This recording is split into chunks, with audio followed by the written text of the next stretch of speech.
They started innocently enough. "Don't forget your lunchbox," read the first message, scrawled on a sticky note in loopy letters. It had been left on my fridge door, an odd reminder that I thought nothing of. Living alone, I couldn't imagine who'd sneaked into my apartment, but the alternative that someone was watching me seemed absurd. The notes kept coming, each one oddly specific, like, "Remember to lock your bedroom window before sleep," and "Pick the blue umbrella today, rain expected." At first, I dismissed them as coincidences, maybe even elaborate pranks from friends. Yet, they soon began predicting the improbable, like a traffic jam that spared me from a major accident. One day, the note said, "Avoid the park." I hesitated, standing before the entrance. It was a beautiful day, families playing, birds chirping. Nothing seemed amiss. But I turned away. As time went on, the notes grew more insistent. "Take a different route to work today. Avoid the alley behind the old bakery." It was as if someone knew the city's secrets, its hidden dangers. Following their guidance felt like threading a maze, blindfolded, terrifying, but it worked. The warning saved me from food poisoning, muggings, even a collapsing staircase. I dubbed my secret helper the Guardian. My life had transformed. I'd even struck a conversation with Marie, the office beauty who never spared me a glance. Her shy smile after I complimented her weight loss was thanks to the Guardian. I owed them everything. Then came the most alarming note. "Kill Emily." My pulse skyrocketed. Emily, my girlfriend, was the best thing that had happened to me. Why would the Guardian want her dead? Panic knotted my stomach. I rushed to her apartment to confront the Guardian, my mind in turmoil. As I approached her door, I spotted a green sticky note under her doormat. "You must end it before she destroys you." Cold dread gripped me. I knocked, my heart pounding. Emily opened the door, concern etching her face. I tried to smile, to hold her, but the note's words echoed. Dinner was torture. Emily's laughter grated on my nerves. Each bite of her delicious meal tasted like ash. The evening stretched, tension mounting within me.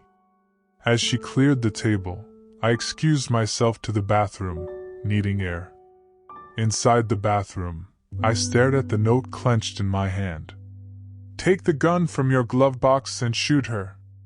I had a gun for self-defense, but this was madness. I was torn between loyalty and terror. What had Emily done? What was she? With trembling hands, I pulled out my phone and dialed her number. It rang. And rang. No answer. A terrible thought crept in. Was she answering another call? A police officer perhaps, reporting my behavior? I sank onto the closed toilet lid, the note trembling in my hands. Outside, Emily's voice echoed through the walls, a siren song laced with sweetness. "I know you're troubled, Gary. Open the door, and we'll figure this out." Tears pricked my eyes. I clung to her words, the note's influence waning against my desire to believe in her. Slowly, I opened the bathroom door. Emily stood there, concern clouding her eyes. My relief was overwhelming, but I couldn't forget the Guardian's command. With a trembling smile, Emily walked closer. "Let's talk, Gary. We can work through this."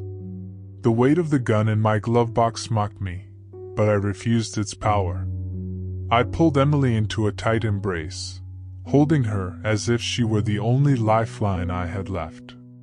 The notes had taken me to the brink of a precipice, but my heart chose love over fear. The Guardian's grip was broken. In the days that followed, I shared my story with Emily. She listened, her eyes brimming with compassion. She confessed she knew about the notes, about their ability to manipulate lives. The notes were her experiment, a way to test the power of influence. But she never anticipated the emotional toll it would take. The Guardian's influence had torn down my walls, but it was Emily who helped me rebuild. We faced the aftermath of its control together, learning to trust ourselves, each other, and our own decisions. The notes, once the harbingers of fear, faded into memory, leaving us with the knowledge that real life's uncertainties were far more liberating than the illusion of control. And as the shadows of the Guardian dispersed, I held Emily closer, determined to write our story on our terms, free from the whispered suggestions of loopy letters.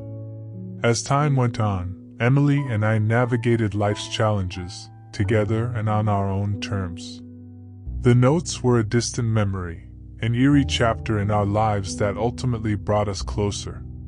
Our relationship grew stronger, and we decided to move in together. Our new apartment became a sanctuary where we could forge our own path, far from the influence of the notes. Emily's experiment had taught us the importance of autonomy and trust, and we were determined to embrace every moment without external interference. With each passing day, the memory of the Guardian's grip faded, replaced by the vibrant tapestry of our shared experiences. We laughed, we argued, and we cherished the mundane and extraordinary moments that defined our love story. Emily's laughter no longer carried an echo of manipulation. It was a symphony of genuine joy that filled our home. Over time, we found ourselves sharing our story with friends and family, a cautionary tale of how the desire for control can lead down a treacherous path. Our vulnerability became our strength, and our openness encouraged others to embrace their own complexities and fears. As the years went by, the note's influence became a distant memory, a reminder of the power of choice and the resilience of human connection. Emily and I lived a life shaped by our own decisions, pursuing our dreams and supporting each other every step of the way. And while we couldn't erase the past, we held on to the lessons we'd learned.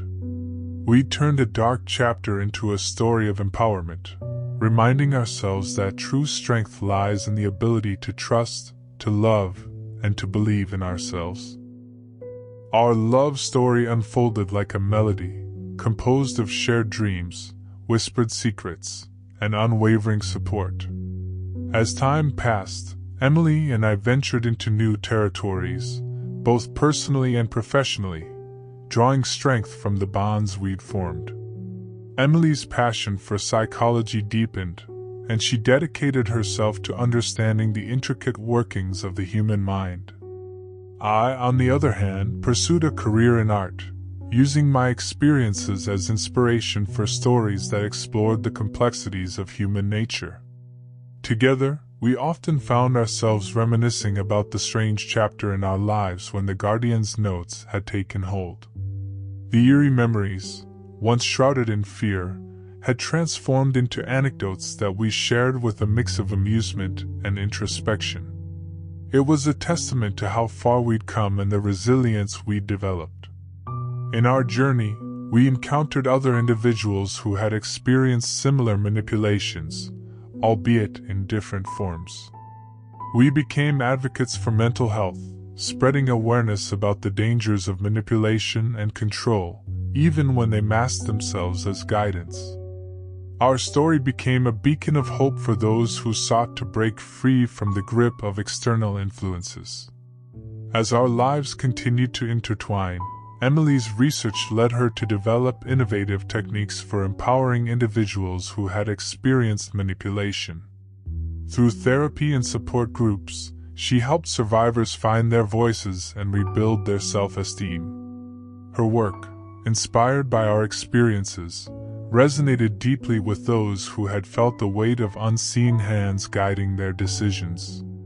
My artistic endeavors also found a purpose in our shared mission. I used my storytelling to shed light on the subtle ways manipulation can take hold, crafting narratives that challenge the audience to question their perceptions and to recognize the power of their own choices. Together, Emily and I became a force for change, striving to turn our past struggles into opportunities for growth. As the years went by, our impact grew, and our circle of influence expanded. We were invited to speak at conferences, workshops, and seminars, sharing our story and insights with audiences eager to learn from our journey. The once secret notes that had haunted us became a catalyst for a movement, a catalyst for awareness, and a catalyst for transformation. Our home, once a battleground of uncertainty, blossomed into a haven of shared dreams. We filled it with art, laughter, and the echoes of our stories.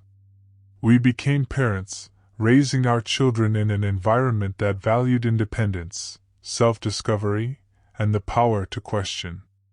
Our love story became a legacy, passed down through generations as a reminder that resilience and authenticity could triumph over even the darkest of influences.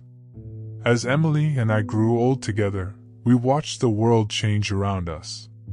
The shadows that had once whispered their demands now held no sway over our lives. We had dismantled their power by choosing love, trust, and a steadfast belief in the human capacity for resilience. In our twilight years, we found ourselves sitting on our porch, hands intertwined, gazing at the stars that shone above. Our journey had been one of transformation, of transcending fear, and of rewriting our destiny. The scars of the past had faded, replaced by the stories we had written with our actions and choices. As the night deepened and the stars shimmered in the vast expanse of the universe, Emily leaned her head against my shoulder. With a smile, I looked at her, and in that simple exchange, I knew that our story had come full circle. We had turned whispers of shadows into a symphony of hope, and in the end, that was the greatest legacy we could leave behind. And so, dear reader, our tale comes to an end, a tale that began with innocuous sticky notes, and ended with a legacy of empowerment. May it serve as a reminder that even in the face of manipulation, fear, and uncertainty, the human spirit has the power to rise above, to choose authenticity, and to embrace the infinite possibilities that life offers.